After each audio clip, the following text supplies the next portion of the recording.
But yeah, that's what you should have named your channel. Yeah, I look, because when you look at me, you think beefy bard. When you look at this three, what comes to mind?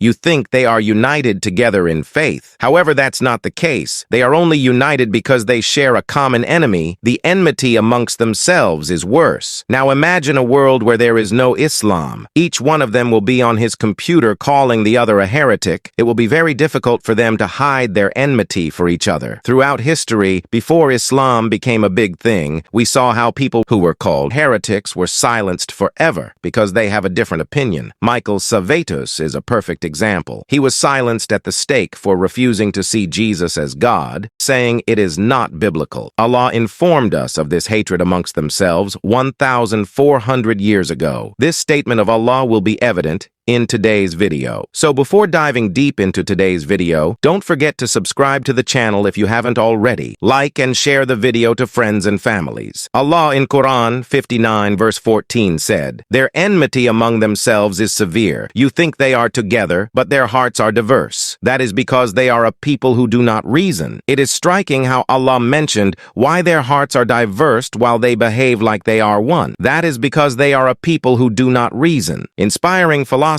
also known as Michael Jones, organized a live Q&A for his Christian audience, a live section that was supposed to enlighten them about their faith and beliefs. However, he made the biggest mistake of his life, inviting Drywood and John McCrae. What was he thinking, you may ask? I guess he wanted to give his audience the impression of unity amongst Christian apologists, but that unfortunately did not last long. They couldn't hide their disagreement and differences on a topic. This reminds me of a comment from a brother. He said, "Talk to 5 Christians individually. Ask them how do you describe the Trinity and justify the divinity of Jesus. You will get 6 different answers, because the 6th one is yours." Going back to the video, a Christian asked a question that if Christ's return is dependent on Christians spreading the gospel, what happens if believers don't fulfill this? Listen to the answer Michael gave and how quickly John McCrae disagrees.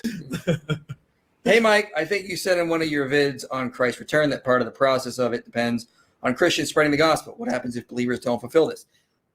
Because my position is that Christ will work through the body to eventually do it. And again, if you were to go back 2,000 years and see the world we have now, people would think you were living in the resurrection period just from the amount of technology and good that we have here. They would feel like we were living in a paradise. And so how did we get from point A to point B? Well, Christianity was crucial in that, and Christianity will be crucial into getting us to that period. We just have to trust Christ's plan and keep spreading the gospel, and we will get there, on my view, which is the post-mill view. Yeah, I don't have a solid view on eschatology. I lean toward dispensationalism. Look at how repugnant and irritating dispensationalism sounds to Mike. Drywood, on the other hand, seem very confused and will probably be thinking, this too are wrong, and how ignorant it will be for him to agree with either of them. For those who probably don't know, dispensationalism is a system for analyzing and interpreting the Bible in a more literal sense, focusing on biblical covenants, Israel and the church, as well as the end of days. Yeah, so... But I mean, it's something that I haven't I hold with an open hand, so I'm not really sure. So I'm not sure if I agree with Michael's view.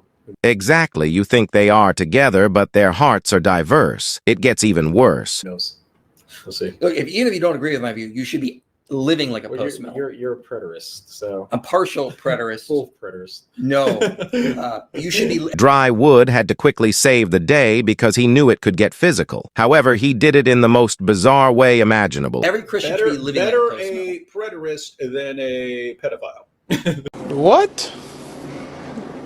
Bro, what are you talking about, man? Since I heard you guys in here referring to some people who support child marriage. Stay away from Islam.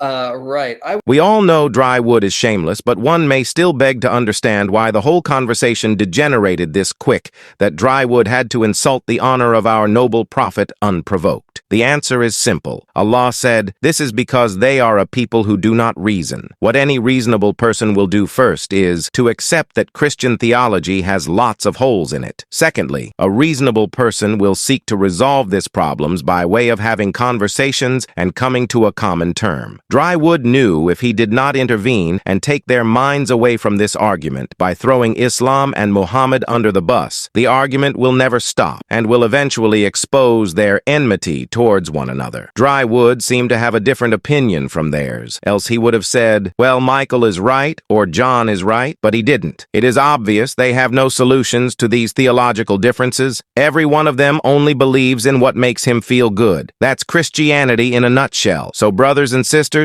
this is how Islam defeated these three. Well, the name of a movie comes to mind. I remain your brother Abdul. Catch you in the next one.